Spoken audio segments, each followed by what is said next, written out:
mahalo nui from the bottom of my heart and the bottom of Hawaii. Oh, well, thanks so much for inviting me, you Hawaii folks. And it's really great to meet you all that are here today. And I do understand not everybody can come at a particular time. That's one of the problems with live events. But the fact that we're recording it, John Mario, you did hit the record button, right? I did. Yes. Great, great. But it does make it, then people can access it. Anybody can access it at any time later on. So that's really wonderful. And thanks to all of you for being able to be here today. And there'll be some participation. And if you're shy or you don't want to be part of it, then that's fine to just watch it and enjoy it. And feel free to contribute by chat anytime you would like to. But as an artist and a writer, it's I do feel isolated sometimes, not in a bad way. I get into my own little space.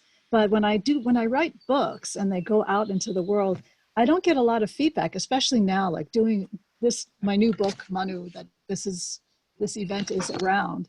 I haven't had a chance to do live events where I get feedback immediately from people. Oh, Justin's got his copy too. Yay, thank you.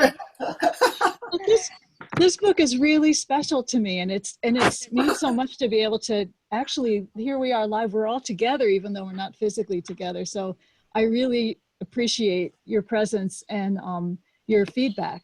This book is really special. It's about a young boy. If you haven't read the story yet, it's about a young boy who's named after this extinct forest bird, but it happens to be written about a real boy. He actually exists. I know his parents. The idea of the story came from meeting his parents and learning from them why they named this boy after an extinct forest bird. But you have to read the story to know his journey. I mean, he's like plagued by, why did you name me after an extinct forest bird? And who is this bird? Why am I named this?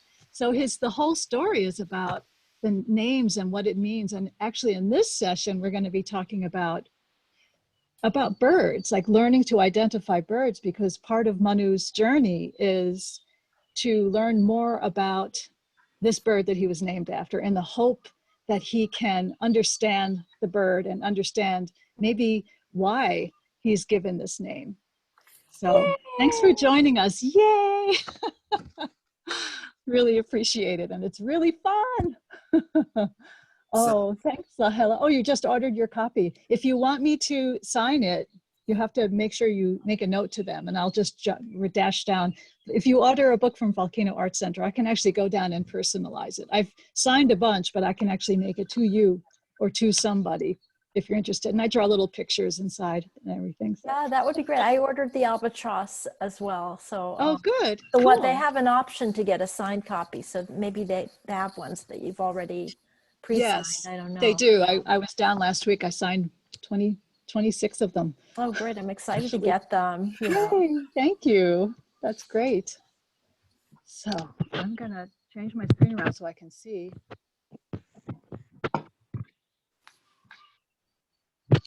Yeah, so Manu, he's trying to understand the meaning of his name, and part of that journey is to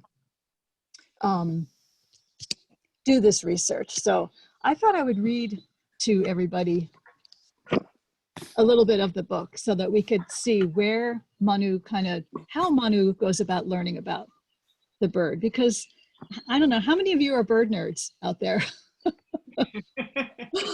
Anybody really into birds like me? I know John Mario is.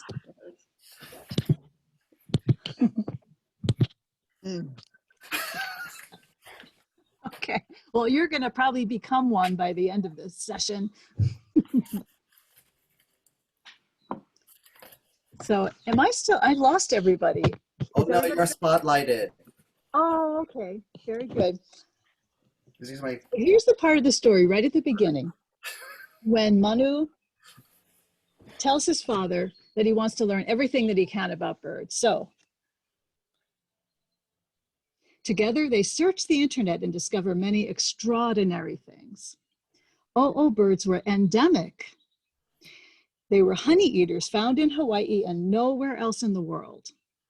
Oh, birds flew in big flocks from the sea up to the mountaintops, going where the flowers bloomed.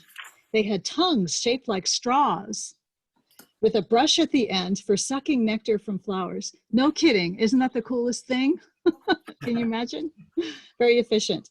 And they pollinated the flowers as they ate the nectar. So it was a reciprocal relationship.